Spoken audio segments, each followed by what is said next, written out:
issues and emerging trends shaping the business landscape. We're going to get started in just a few minutes, but if you have questions, please feel free to add them to the chat and I'll try to get to all of them during today's session. I'm Kathy Steele and I'm the CEO of Red Caffeine and your host today. And for those of you unfamiliar with Red Caffeine, we're our growth consultancy and we build and execute go-to-market plans for ambitious mid-market companies. Our service offering includes a fractional team led by a senior level marketing leader that enables a business to scale rapidly without hiring a wide variety of full-time staff members to move a growth plan forward. And today I'm joined by Ed Barone, a wealth manager with Evergreen Wealth Solutions and a fellow EOS business runner. We actually met at an EOS conference, so that was super cool. And if you're not familiar with EOS, that's the Entrepreneurial Operating System. But you might be wondering why a company like Red Caffeine is talking about a topic like business exit. I got a lot of texts and emails from friends. They're like, is there something I should be knowing about? But that's not it. We support exits both on the buy and sell side. And as growth consulting plays a really pivotal role in a business exit planning, offering a strategic pathway to enhance the value and appeal of a business before it changes hands. We focus on identifying and implementing growth opportunities, ensuring the business is operating at its peak potential when it's time to exit. This approach not only maximizes the financial return for the business owner, but it makes it more attractive to potential buyers and successors. So, giving you a lot more variability in terms of the types of exits that you can if you've got a really sound growth plan. On the buy side, we also help businesses with a pre-assessment of their target assets, as well as growth planning and execution post an acquisition. So helping buyers integrate brands, cultures, and support them with growth strategies to get the most out of that new asset. So this is a topic that I'm really, really excited to dig into. So Ed, I want to ask you if you would just give a short intro to yourself and Evergreen Wealth Solutions, as well as tell us something interesting that's not on your bio.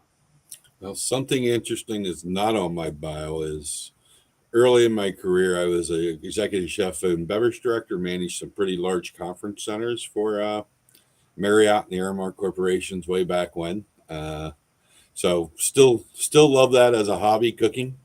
And actually, running large organizations like that and being responsible for teams of 100 people and so forth and budgets, I understand business owners, and it's really led me into probably about 10 years ago, I got into exit planning for business owners. And then about 3 to 4 years ago, I got my certified business exiting consulting certification through the International Exit Planning Association out of Boston. So fun. I love working with business owners. Every exit plan is customized and different for the family, the owners. So it's a fun business. Yeah, absolutely. Well, I too came from the restaurant industry, so we share that. And I'm fortunately married to somebody that loves to cook and cooks very well. So we would be starving if that was up to me. So love that commonality in our backgrounds. All right, so let's jump in. As a owner of a leader of a private company, why, just kind of at that top line level, why is it important to plan for an exit? I think, there's a lot of fear around it, but I'd love to hear just that top line rationale. Sure. I think too many business owners, we have a line in our association, and it's pretty much exiting your business as a process, not a transaction or an event, because it's a complex scenario to sell your business. There's many advisors involved. It's about getting yourself personally ready. Is the business ready, which we'll hit on as our presentation continues.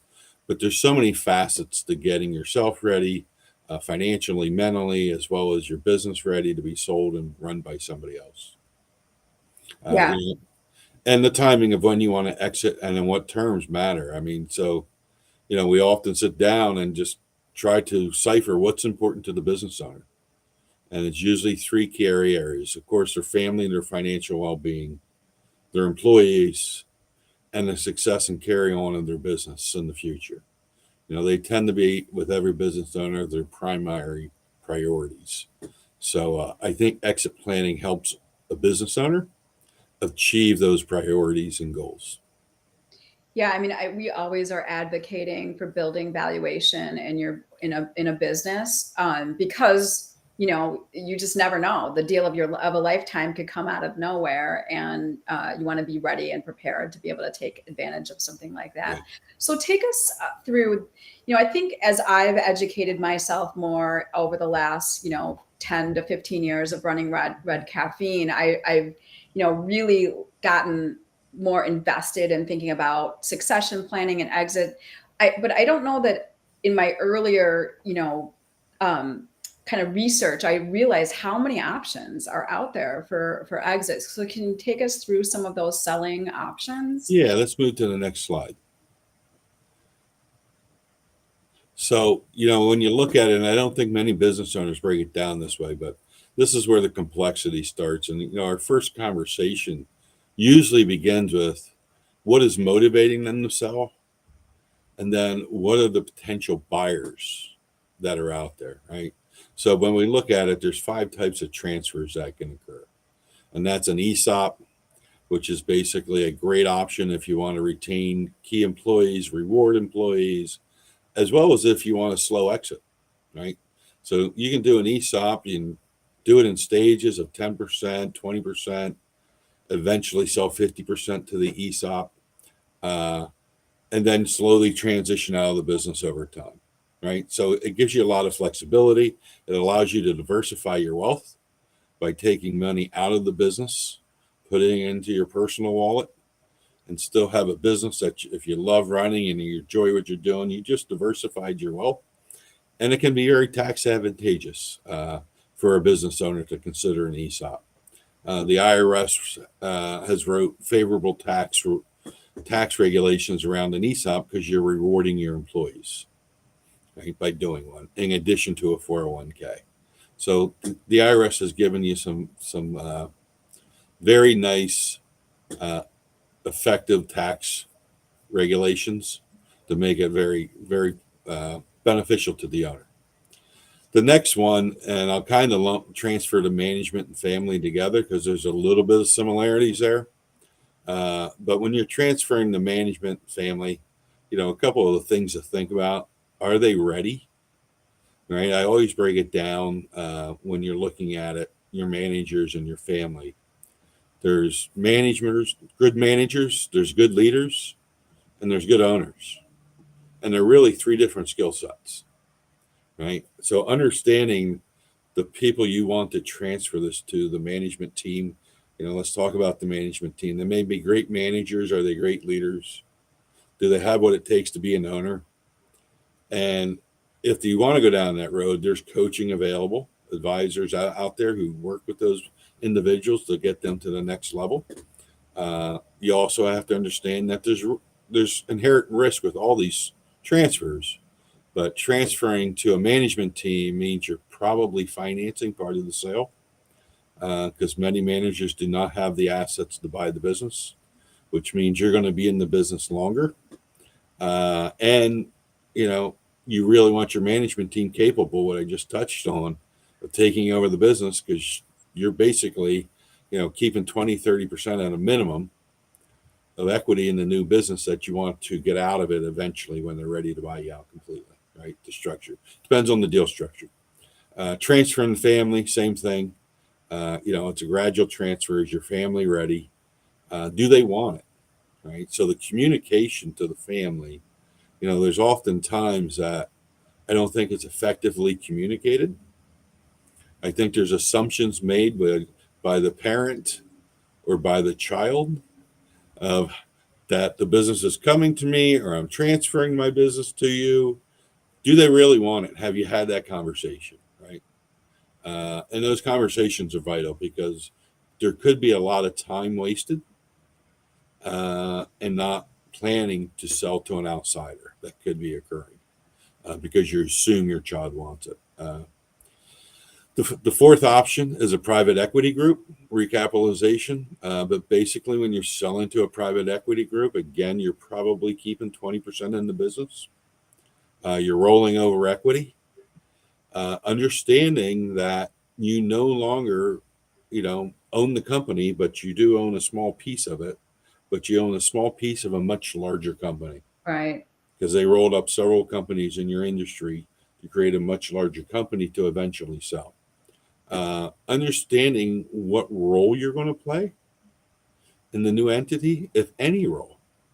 I've had clients who were told they were going to be a consultant, and they were never called for anything. And they're intellectually, emotionally, it was tough on them not to be called and asked for their opinion in running the company. I've had business owners who've stayed with and worked in the business. One family in particular, dad sold it, son-in-law CFO. Dad was told you could stay in the business as long as you want, but when you're out, your son-in-law takes over. It took him about a month. It took dad about a month of watching them change their business quickly and having no say in the decision making to say, okay, I'm out of here. Yeah. Right now, the son-in-law stepped up. He's now running 4 companies for the private equity firm. So it was really great to see. So, just understanding who is going to be the business partner and really having that deep conversation of what is your role, so you understand it and understand you're not going to be called for decision making, right? It's a much larger company, but it can be a very, I've seen most of my clients who have sold to private equity group, they sell the first 80%. We call that the first bite of the apple. Right. And then they sell the second bite of the apple. I've seen it go as quickly as 1 year or 5 years later. And that 20% sometimes triples, quadruples that you left in the business. So it can be very financially rewarding. Just understand your role and, do you want to be in that situation of how you're going to play in the new company. And then the Yeah. last one is selling to an outsider, which tends to be a synergy. We call them a synergy buyer.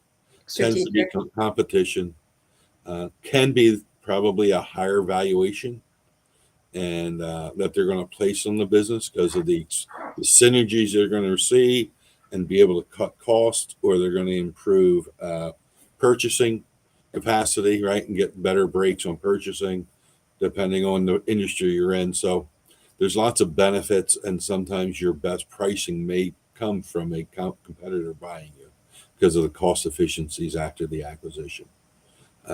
So understanding all these types and understanding that each one of them has a different range of values.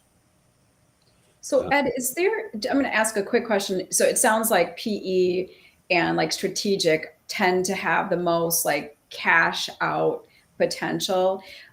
Is there a like revenue or EBITDA that sort of puts you into one category or another more No. specifically? So, when you look at the EBITDA, it's by industry, I'm going to say, and then it's by profitability. So certain industries, I have clients who are in the beverage space. 5, 6 years ago, those companies were selling at 14, 15 times multiples. Wow. The microbrews, right? Now, Right. recently, I think they've come down to 8, 9, right? So it depends on what's going on in your industry. It Sure. also depends on the size of the company and your profitability. A lot of time in tech space, I've seen anything with EBITDA under $1 million. You're getting a 4 to 5 multiple. Break $1 million, and you're jumping to 6, 7 multiple. Got it. Right. Got So it really depends on industry size. The other thing that happens is what we talked about, you and I, is your business transferable, right? Because when you talked about EOS earlier, and if you're running on EOS like we are and you are, and I see the benefits of it, we've been doing it 3 years, but you have put into place processes, you have developed a leadership team, which really de-risk the business for the new owners, Yeah. right? When you have all that in place and your company's running much better, because you have the systems, processes, and the right people in the right seats and the right leadership. And then you have a history of data that you created that they can look back and see your growth and what's happened in your business. You can get a higher multiple sometimes because you have a better run business because it's easier. So lots of factors come into value. Okay, great. Well, let's start by like looking, you've got a really kind of interesting 6-step process that you use to help get a client ready for exit. Can you step us through that 6-step process? Sure. Let's move to the next slide. So yeah, this process is a great process. So we initially sit down with the client and we get to understand their goals. I alluded to them at a much higher level of the three things that are important, which is family and financials, employees being taken care of, and the business continuing its success with the new owners. But we even dive deeper on that, right? What's important to that family from a financial standpoint, from their heir standpoint? Is there charitable giving that they want to occur prior to the sale, after the sale, at death? So we take a really holistic financial planning look from a goal perspective at that and estate planning. And then we start to have a conversation around employees and what, the culture matters. So identifying that company that cultures are going to align, your employees are going to do well. That matters to some business owners. I've seen deals pulled because of the potential buyer has not inquired about the employees and who the key people are, and the owner was scared that his people were just going to be let go, so he pulled the deal. Uh, so there's things that we try and dive deep and flesh out. We try to understand the business, what's his goals for the business, and we start to set that parameter. Then we dive into the financial and mental readiness. The financial readiness is really on the personal side. We may have a business owner call and say, "Hey, I'm getting 20 million," and then they realize they're netting 10 million after taxes, fees, liabilities paid off, and is that going to maintain their lifestyle? Right, right. So we do a deep dive of. I have, it's funny. I'm working with a business owner. We started a conversation a couple of years ago, and I said, "What's your personal expenses?" He said, "Oh, 5 to 10,000 a month." I said, "Can't be. I know his lifestyle. I know him well." I said, "It can't be." I said, "So we're going to sit down. We're going to go through this." Well, it's up over 300,000 a year, right? Because as a business owner, you're taking advantage of things that you can run through the business, which is Yeah. pre-tax money, your car, your vehicles, right? Some of your memberships that you're going to continue, but you're using pre-tax money. So now we're going to use post-tax money. How does that impact you to pay for those expenses? So we really dive deep on the personal financial situation. The mental readiness becomes the biggest obstacle for a lot of business owners uh, because it really becomes about, are they mentally ready to step away from a passion that they really love doing? I classify business owners in three areas, and it's the craftsman, which is about 75% of the business owners.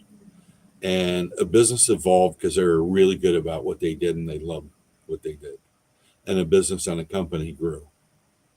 Then you have, I call them the freedom fighters, 20% of them just can't work for anybody else.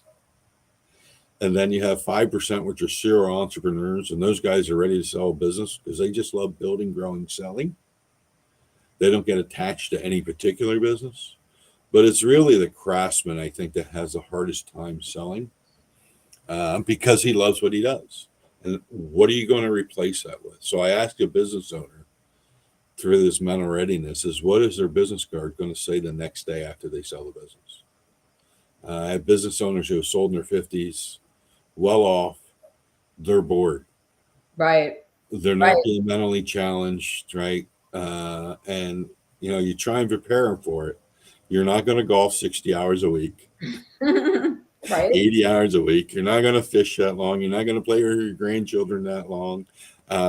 So you really got to start thinking about, what are you going to do afterwards? Are you going to become a consultant or an advisor? Are you going to get more involved into charitable organizations that you have a passion about, right? And helping others. So it's a really tough thing. And the other piece of that is your business is your ego for business owners. It's who they are in the community. And for them to lose that overnight sometimes is very challenging, right? Not to be that person that they've been for the last 30, 40 years. So it's a sense of feeling a loss of identity of who they are. Yeah, absolutely. I mean, I think I've talked to so many people that have exited and expected something different.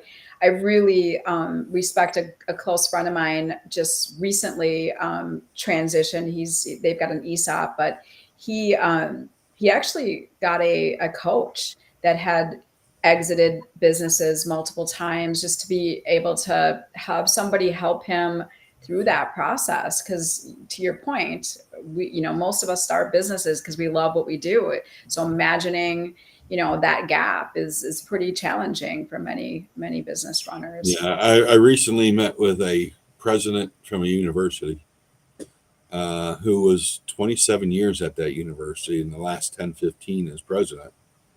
And that first year was very challenging for her. She just left her family, really had to remove herself so the new president could step in and no one called her, right? But she really felt a loss of connection with the people she'd known for so long, and what was she replacing it with? So not you may not just have to be a business owner. You could be just an Sure. executive or a person who loves what you do. So think about Yes. that as you get ready to retire. And then the third is we try and we'll go through this, but discovering the type of owner they are. And we'll go through that in the next couple of slides. So I won't spend a lot of time. Learning your exit options, which we talked about in the previous slide. What are the 5 exits? And then knowing the value of each exit, because each one of those exits are going to have a different valuation and a different range, right? And that's going to tie back into then your financial readiness. Which exit is going to provide you with the funds, but also which exit is also going to provide you with the other priorities. Do you want a quick exit? Do you want a long exit? What does that deal structure look like? So lots of factors that we start to tie in by knowing the value of your exit from all the conversation and discovery that's happened with this. And then the last one is execute your plan and protect your wealth. And that is really, all right, here's where you're at. Here's where you're at on a personal level. Do we need to grow the value of the business, which we bring in people like you? Most of the business owners that I work with, a lot of them that are under the 40, 50 million in value, sometimes we need to grow the business a little bit more to meet their needs financially. And we look for growth advisors like yourself and your firm to come in and help them. There's other advisors. There can be 5, 6 different advisors that we start to introduce through this process to execute your plan. Some critical advisors that need to come in. And we get attorneys involved, and we look at your estate plan. The corporate docs, are they in good order? So, is then you need an M&A attorney, right? Then you need an M&A advisor to take you to market. There's other consultants we have to start bringing in to execute your plan. Do we need to do an HR audit to make sure your personnel files are in good order, right? So you can start to see there's many things that really need to start happening to make sure that your business is ready to be sold and is transferable.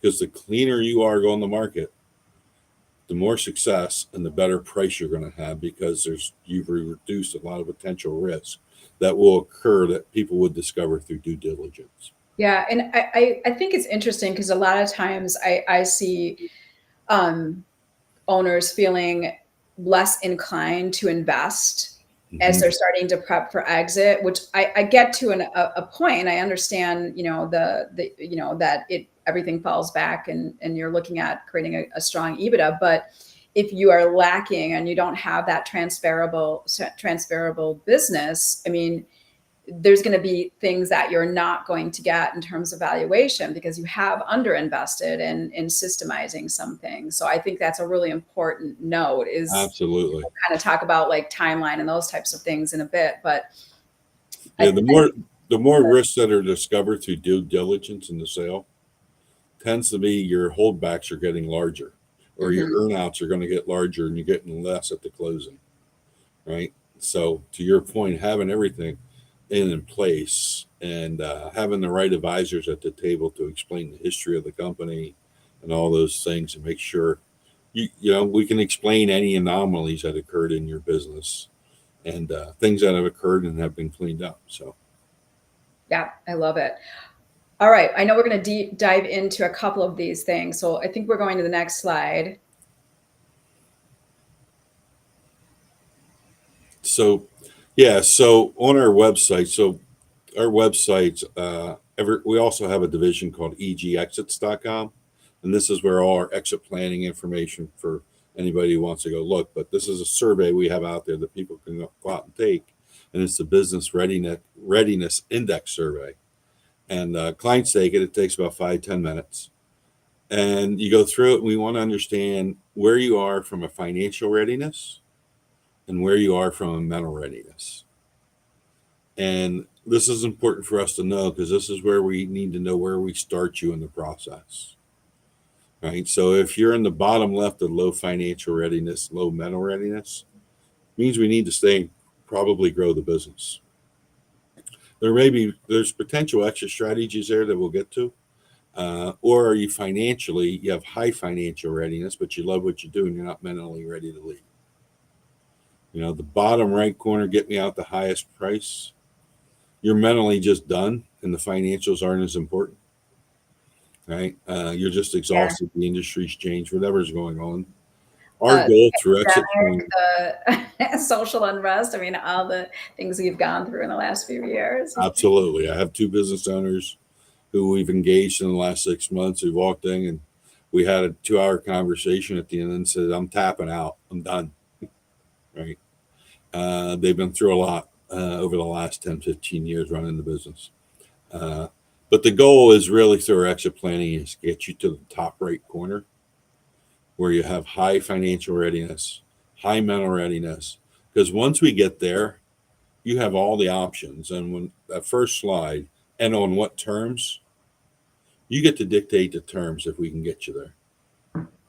That's a beautiful thing. Right. And that's our goal, is to get you to the point where you have all the options of exiting possible. And it helps with deal structure potentially too, right? If you have high financial readiness and we know everything. So that's our goal. So we can move to the next slide. So same chart, right? But now we're starting to lay over the 5 exit strategies and what type of owner you are and what type of exit strategies could apply to where you're at on this chart. So again, if you have low mental readiness and low financial readiness, the bottom left quadrant, private equity group could come in, give you some money now, have a holdback, have you roll over some equity and let it grow. ESOP could be a great way to start having a potential purchase or transfer of the business. High financial readiness up top, low mental, management buyout, gifting the family, an ESOP again, right? The bottom right is pretty much, it's going to be get me out, and it's going to be a buyer, probably a outside buyer most likely, because you want out of the business. You don't want to hang around in the business over a couple years.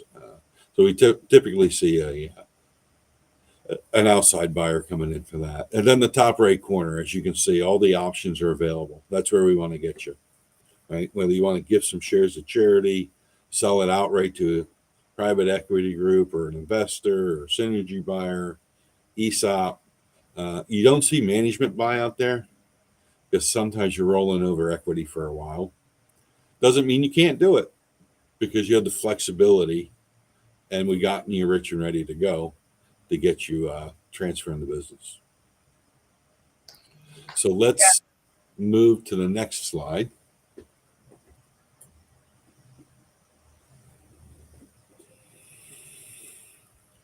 So through the exit process, right, we really want to know the value of the business. And typically, once we have a client who says, all right, I want to move forward with this, we start the evaluation process, right? And let's get a value, because we need to understand from a financial readiness, what do you need to net from the business? So, you know, if we looked at an internal transfer, how is that going to be valued, right? So if you look at a ESOP, you look at gifting to family, the IRS says they want you to use a fair market value to transfer that. And some discounts may apply if we get out there and we do this ahead of time. And that goes with any type of sale that I'm going to touch base on real quick is, if selling your business is going to put you into federal state tax planning, we want to know that too, because there's good estate planning strategies, charitable gifting strategies that we need to develop well before you go to market. Right. Right? Or the IRS, you're going to try and take this to market and do these things at the last minute, and the IRS is going to say, no, no, no. We know what you're doing now, right? But if you do it, and that's why we like to tell people to start planning a couple years out, 3 at a minimum, 5 better. I have one client on a 10-year exit. So it really depends on the client. And then you get down to a management buyout, which kind of, crosses over from a value standpoint to an external transfer. Okay. And the external transfer, you have the private equity group recap or sale to a competitor. You're going to get market value. There's an investment value people are going to place on it.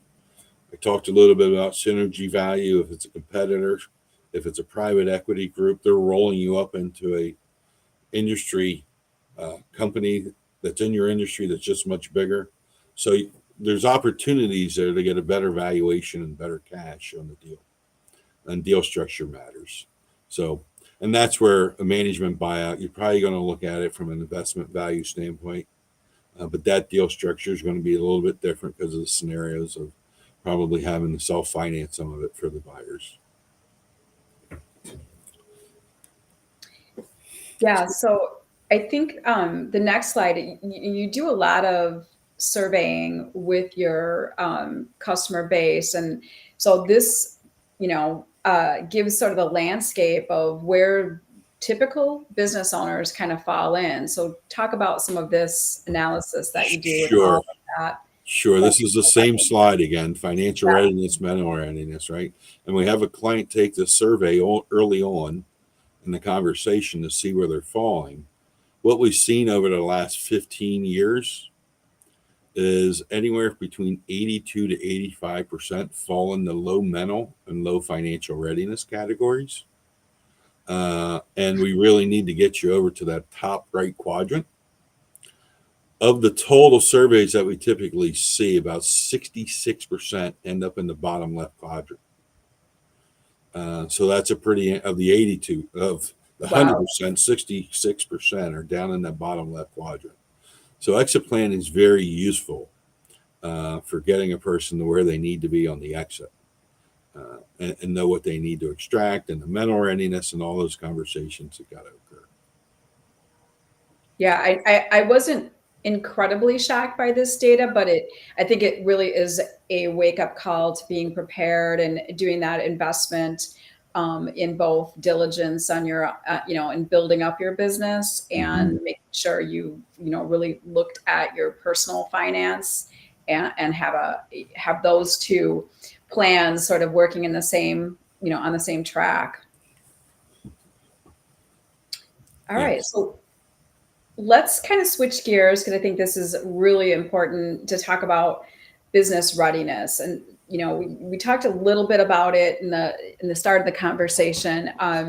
It is creating that transferable business. Let's dive into that topic. Yeah. So let's move to the next slide. But we take business owners through, we call it the ODI, the Owner Dependence Index. Is a survey, again, 10, 15 minutes. And we take business owners through that so we can get a score of how much the business is dependent on the owner in 8 areas of the business: sales, governance, finance. How involved are they, right? Because if they're way involved and they're controlling everything, That's not good from a risk standpoint for a buyer, Right. right? So we talked about creating that management team then, right? Number two, who's your management team? Are they future successors and owners, or are they key assets to the new owner, right? Because there are the private equity group, the synergy buyers, the investor who just buys multiple businesses and is not CEO of any. The more you can have a leadership team running that company with little involvement from you, now you're at a transferable business, and you're going to get a better price as a result because you're going to have more buyers to the table. They're going to see a lower risk profile in buying your company because it's just much better run. Then there's the industry activity assessment. So every business owner, what's going on in their industry, we do that from a buy standpoint. And then as well as the company performance assessment. And what are the metrics that are being looked at in your industry by buyers that are going to increase the value of your business, and what are they looking for as far as those metrics underneath the hood of your business? Well, I'd love to dive into that a little bit, but let's go back to, the first one just for a minute. And as you have been evaluating businesses, where do most businesses fall on that 1 to 100 scale? I'm They're curious. anywhere from about 55%, right, give or take. Businesses are dependent on the business owner, about 55%.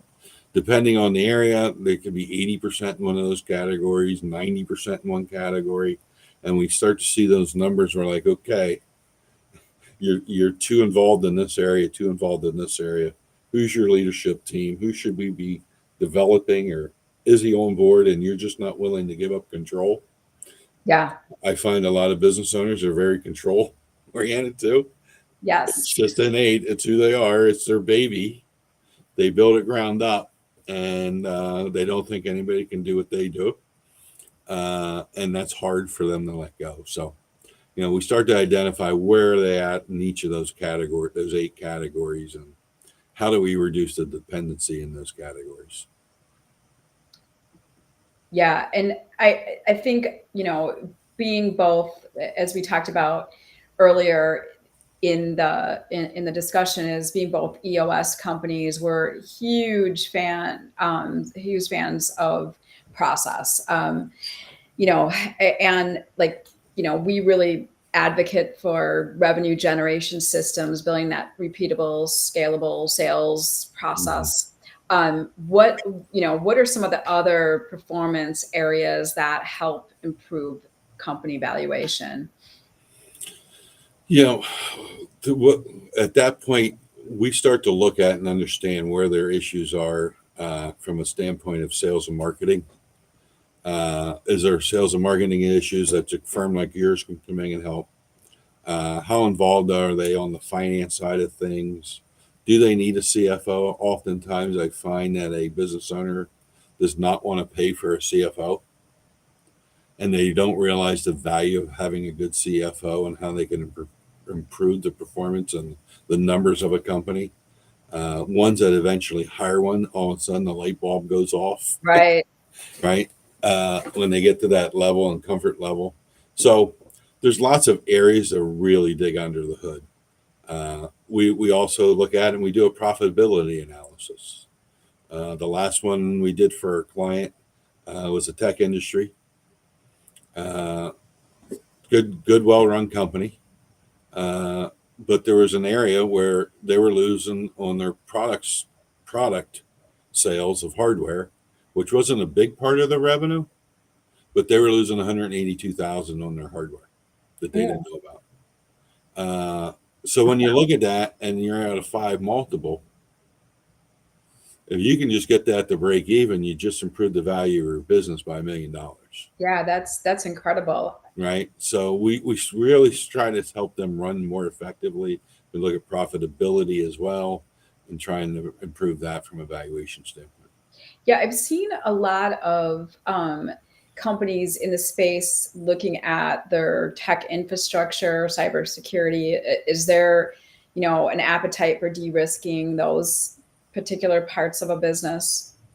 Absolutely. We recommend, depending on the industry, and how cybercrime and fraud can hurt a company's reputation. The reputational damage can be huge if you're a finance company, right, and handling people's money.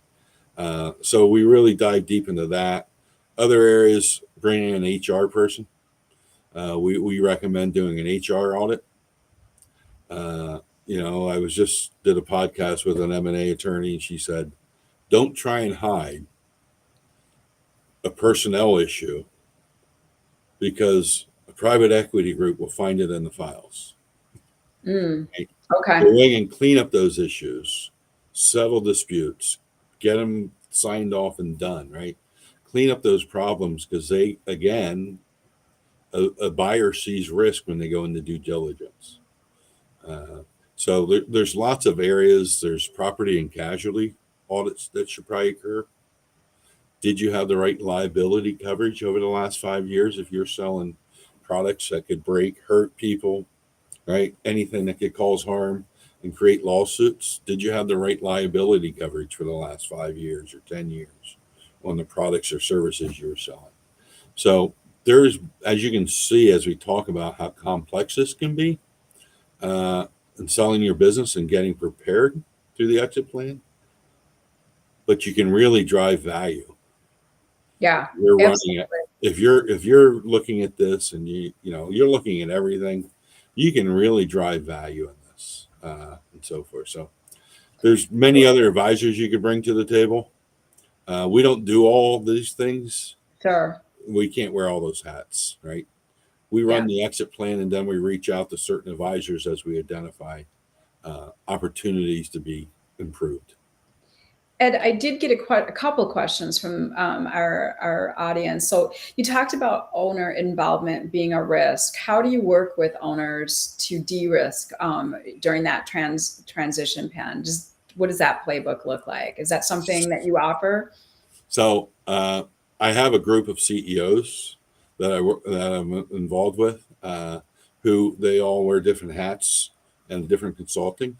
But you and I know that to me, EOS, if you're not running EOS, consider EOS.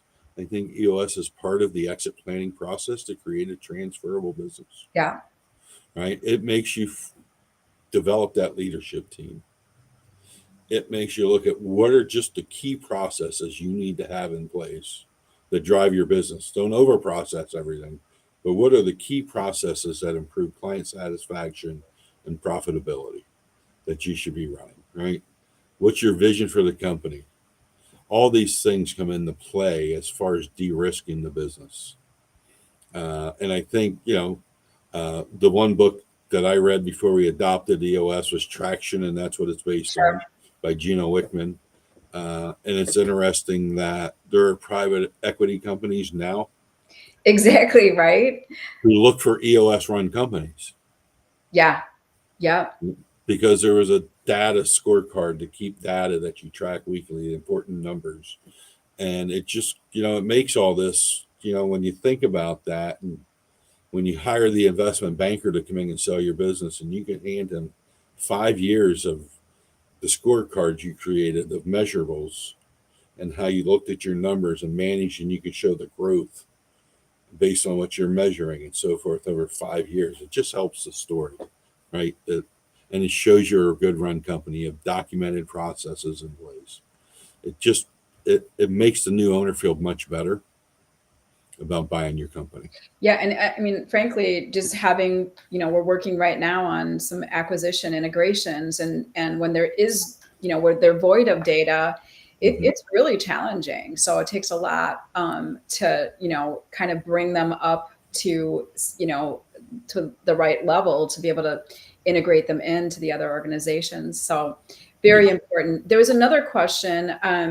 Earlier, you mentioned a separate website that was a resource for business owners to help them onboard. What's a piece of advice you have for someone who might be on the fence or scared to take that first step? So it sounds like, if I'm hearing this correctly, that, this does, I do think there's a little bit of fear for so many reasons around talking about sale. I also think there's a lot of cloak and, like behind the scenes where it's not very transparent to other people in your organization. And I'm not a huge advocate of that, but what are some things that you can, give to our audience to help them feel more confident to at least taking that first step?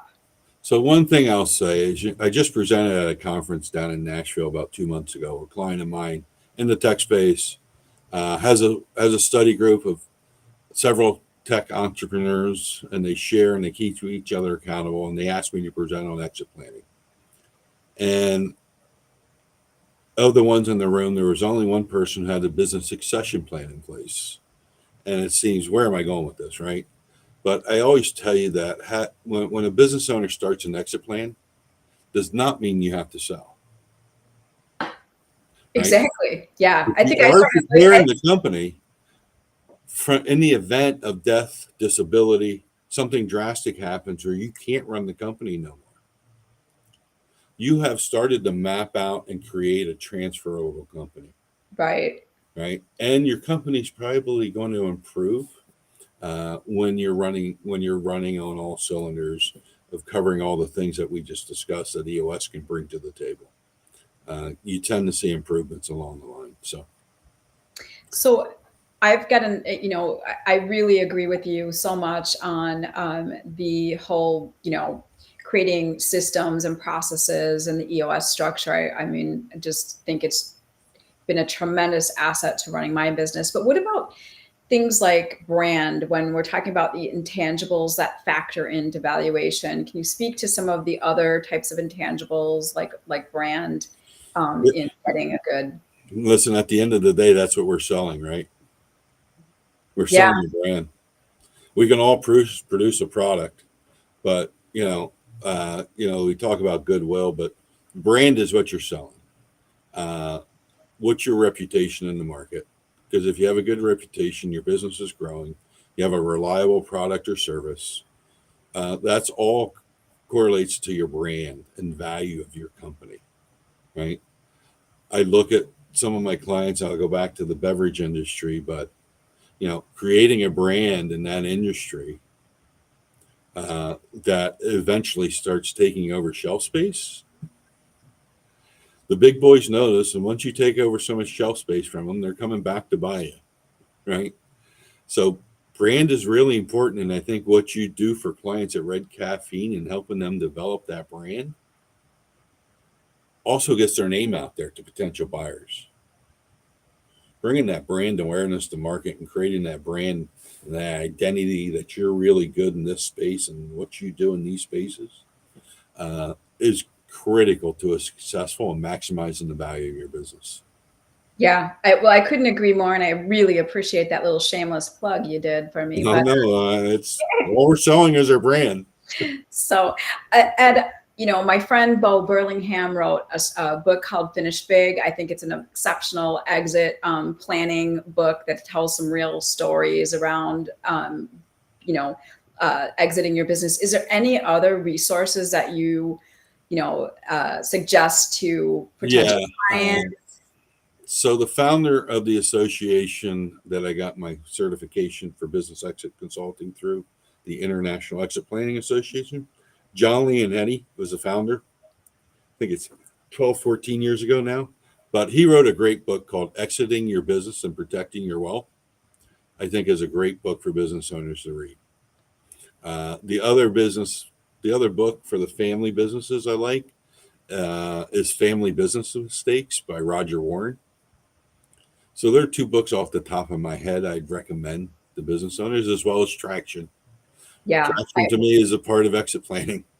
I 100% agree. And, we work a lot in manufacturing, and there's a lot of legacy family businesses. It's, we're fortunate to work with a couple businesses that celebrated 100 years. And that's just kind of a remarkable feat. But so, wow, I cannot believe we're, starting to get to the end of the hour. Is there anything else that you can share with us that we should, think about? What would be like your top three things in 2024 that people should have on their mind in terms of building more value in the organization? Building more value, I'd really, I'd start to look at one thing as a business owner is how involved are you in every day aspect of the business? And how do you start grooming or developing someone to step into your shoes, to take over those reins? Because that takes a while.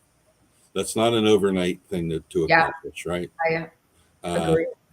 Understanding what is your niche in the marketplace. And I think working with an organization like Red Caffeine, how do you build that brand in the marketplace and become a true, whether you're a regional company, national company, how are you getting that message out that you are the best at whatever you do, right?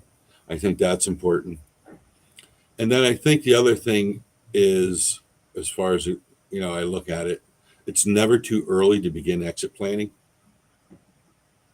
right? Yeah, But one day it may be too late, because I've seen some bad situations where exit planning wasn't, or succession planning wasn't planned for, and the value of the business, they did not get the value of the business they did when it occurred because of circumstances of how the business had to be sold or when it had to be sold because of uncontrollable circumstances. So, I would say if you haven't thought about exit planning, succession planning, I would say make that a priority. And the other thing is go back and look at your corporate books. I'm getting a couple things here because it just keeps flowing to me, everything you need. sure. But there's so many businesses that, they started their corporate books and their documents, and maybe they bought out a partner and they never went back and revised the shareholder agreement, right? So Yeah. there's all these little things that need to be cleaned up, looked at, and getting your house in order, right? And good financials. One last thing I can't say is so important to get your business to go on the market is make sure you have the right CPA who understands what it takes to take a business to market to sell it, and what financials are going to be looked at. Because when an investment banker goes in there, he's going to go back 3 to 5 years and he's going to want good financials to look at, or they're going to start from the scratch and say, all right, we got to go get a CPA, or you need to change CPAs because the records we have are not good for us to go to market. They're not clear. They're not concise. They don't provide the detail we need, that we can explain to a buyer as well. So, as you can see, there's a lots of things. Prioritize them. What can you tackle when?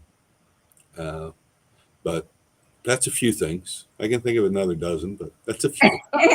All right. Well, we will circle back next year for your laundry list for 2025. But thank you so much. So, Parker, can you advance a slide and let people know how to get in touch with Ed? If they've got more questions, we really want to thank you so much. This was incredibly valuable. You can reach out to Ed on LinkedIn. He's also shared his email address here. Just put business as unusual in the subject line so he knows that you came from our live Great stream idea. today. And then I want to make sure to thank our sponsors. Without them, we would not be able to put on all the content that we do for Business as Unusual. So we're really grateful to Insperity, the folks at Insperity, M3 Learning, and HR Source, our three sponsors. And I'm excited. I cannot believe we are, this is the last Business as Unusual of 2023. And we are really, really excited about our next guest that will be here in January. We will be talking about customer research. It's something that we really, really believe in. Seems like a no-brainer. Talk to your customers and find out what they want. But we really hope you'll join us on January 11th for an exclusive session with Ryan Paul Gibson. He's the co-founder of Content Lift.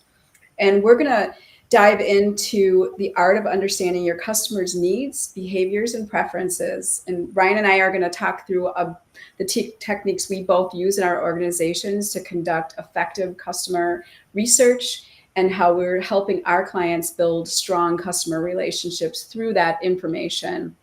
This session is a must for leaders that are navigating complex markets, which, I really am challenged to know that there's not any very complex markets today, and, help us have the ability to sharpen our competitive edge. So we welcome you to start your year off right and elevate your business by centering your growth strategy around your customers.